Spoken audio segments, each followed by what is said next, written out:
Indira canteen ಬಡವರ ಹಸಿವು ನೀಗಿಸೋ ಕೇಂದ್ರ ಬಿಂದು. ಆದರೆ ಇತ್ತೀಚಿನ ದಿನಗಳಲ್ಲಿ ಅದೆಷ್ಟೋ ಏರಿಯಾಗಳಲ್ಲಿ ಇಂದಿರಾ ಕ್ಯಾಂಟೀನ್ಗಳು ಖಾಲಿ ಹೊಡಿತಾ ಇವೆ.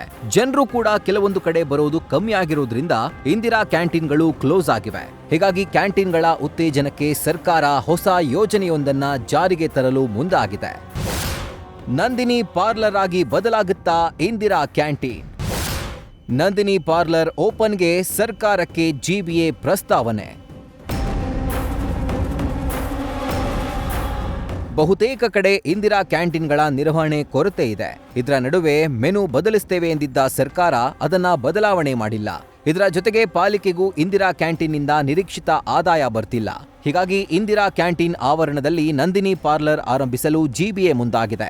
ಇಂದಿರಾ ಕ್ಯಾಂಟೀನ್ಗಳಲ್ಲಿ ಬೆಳಗ್ಗೆ, ಮಧ್ಯಾಹ್ನ, ರಾತ್ರಿ ಅಷ್ಟೇ ಊಟ ಇರುತ್ತೆ. ಉಳಿದ ಸಮಯ ಜಾಗ ಖಾಲಿನೇ ಇರುತ್ತೆ. ಅದಕ್ಕೆ ಇಂದಿರಾ ಕ್ಯಾಂಟೀನ್ ಜಾಗದಲ್ಲಿ ನಂದಿನಿ ಪಾರ್ಲರ್ಗೆ ಅವಕಾಶ ಕೊಟ್ಟು ಬಾಡಿಗೆ ಅಥವಾ ಗುತ್ತಿಗೆಗೆ ನೀಡೋ ಪ್ಲಾನ್ ಇದ್ದು, ಸರ್ಕಾರಕ್ಕೆ ಗ್ರೇಟರ್ ಬೆಂಗಳೂರು ಪ್ರಾಧಿಕಾರ ಪ್ರಸ್ತಾವನೆ ಸಲ್ಲಿಸಿದೆ. ಇದು ಐಟಮ್ಸ್ ಕೊಡ್ಬೋದಾ ಇಲ್ವಾ, ರೆಸ್ಟೋರೆಂಟ್ ನಡೆಸ್ಬೋದಾ ಇಲ್ವಾ, ಅದೆಲ್ಲ ಪರಿಶೀಲನೆ ಮಾಡಲಿಕ್ಕೆ ನಾವು ಹೇಳಿದ್ದೇವೆ. ಅವರ ಕಡೆಯಿಂದ ಒಂದು ಚರ್ಚೆ ಮಾಡಿಬಿಟ್ಟು ಒಂದು ಪ್ರೊಸೀಡಿಂಗ್ಸ್ ಡ್ರಾ ಮಾಡಿ ಸರ್ಕಾರ ಅನುಮೋದನೆ ತೊಗೊಂಡು ಏನಾದರೂ ಮಾಡ್ತೀವಿ. ಯಾಕಂದರೆ ಬೆಳಿಗ್ಗೆ 1 ಗಂಟೆ ಊಟ ಮಾಡ್ತಾರೆ, ಮತ್ತು ಖಾಲಿ ಇರ್ತದೆ. ಆಮೇಲೆ ಮಧ್ಯಾಹ್ನ 1 ಗಂಟೆ ಖಾಲಿ ಇರ್ತದೆ, ನಮಗೆ ಉಪಯೋಗ ಆಗ್ತದೆ, ಮತ್ತು ಸಾಯಂಕಾಲ ಉಪಯೋಗ ಆಗ್ತದೆ. ಮಧ್ಯದಲ್ಲಿ ಸಾಕಷ್ಟು ಟೈಮ್ ಇದೆ. ಅದು ಟೈಮ್ ಉಪಯೋಗ ಮಾಡಲಿಕ್ಕೆ ಅವಕಾಶ ಇದ್ದರೆ ಮಾಡಬೇಕಲ್ವಾ. Because we have made some valuable construction in real estate there. So ಅಲ್ಲಿ ಜನರಿಗೆ ಅನುಕೂಲ ಆಗಿದ್ರೆ ನಾವು ವ್ಯವಸ್ಥೆ ಮಾಡ್ತೀವಿ.